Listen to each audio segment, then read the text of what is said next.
good morning, afternoon, evening, or even night to the person watching this video. I am Sufi Shuhada binti Mama Ashahril from SMK Dasatunusan on WEA 0226. Today I am going to be telling you about my all-time favorite book. The book that is very close to my heart is called 5 Feet Apart, written by Rachel Lippincott with Mickey Daughtry and Tobias Laconis. This book contains 276 pages and 29 chapters. Life and death, love and rebellion. That is the main theme of this book. Now I'm just going to be telling you about the summary of the book, but not going too in-depth because if I wanted to, I could, but I only have a limit of 6 minutes. So without further ado, I am going to begin. The book 5 Feet Apart focuses on 2 main characters. Number 1, Stella Grant, a teen with cystic fibrosis that has been in and out of the hospital for most of her life. She's a rule follower, a control freak, and she's very careful to take her medications on time and do whatever it takes for her to only hope to get a lung transplant. Number 2, Will Newman. Will Newman is a new patient at the hospital Stella is at. His wealthy mother actually has put him into clinical trials all over the world, but nothing seems to work. Will has the same condition as Stella, which is cystic fibrosis, but Will has a condition called bisapasia. This makes his lung function deplete over time rapidly, which means he's unable to get a lung transplant and is also very dangerous to other cystic fibrosis patients than the usual. Now that you know about the 2 main protagonists of this book, I can continue on with telling the story from the beginning. Stella, even though she is dealing with cystic fibrosis on her own, she actually manages a website with thousands of viewers that follow her through her journey. She has another friend called Poe who also suffers from CF at the same hospital.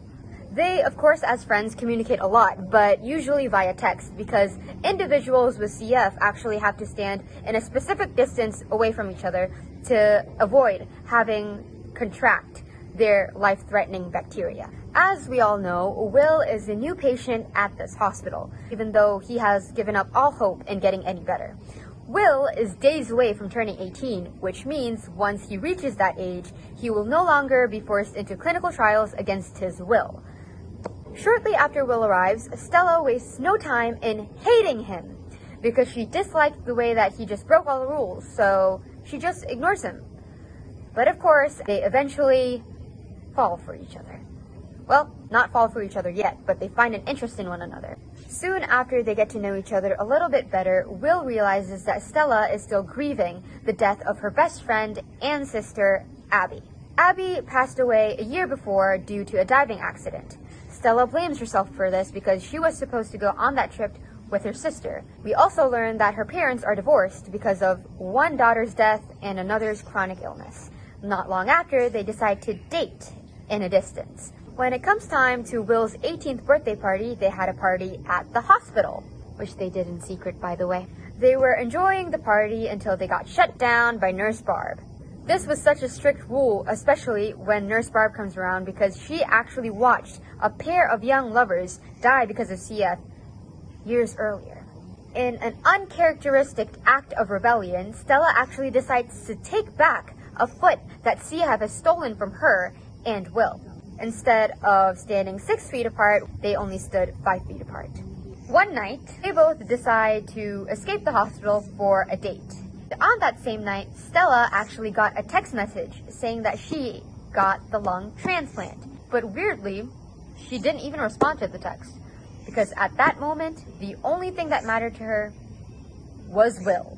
On this date, there was a terrible incident that happened. Stella fell through the ice into a frozen pond. Maybe escaping the hospital wasn't such a good idea. Will just comes in and saves the day. He gave her CPR. He was scared that she wasn't going to be able to get the lung transplant anymore because he poisoned her with his bisapasia. Remember when I told you that he was dangerous to other CF patients?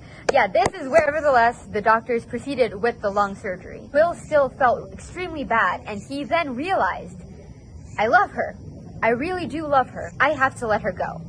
8 months later! Stella's new lungs are working well. Will and a friend are off to Italy, and they see Stella and her friends at the same airport going to board the same flight. Will looks very tired and is carrying around oxygen, while Stella is breathing just fine. They smile at each other from 5 feet apart. ends with the book title. In this book, the two main protagonists are very much in love with each other, but are stopped by an illness that they cannot control. As a teenager, the feeling of wanting to be loved and loving is a very normal thing to feel. The thing that really stood out to me, and I think is a really good moral for people my age to learn, is the sense of responsibility that Will felt when he realized that in order for Stella to live a better and healthy and happier life, he needed to let her go.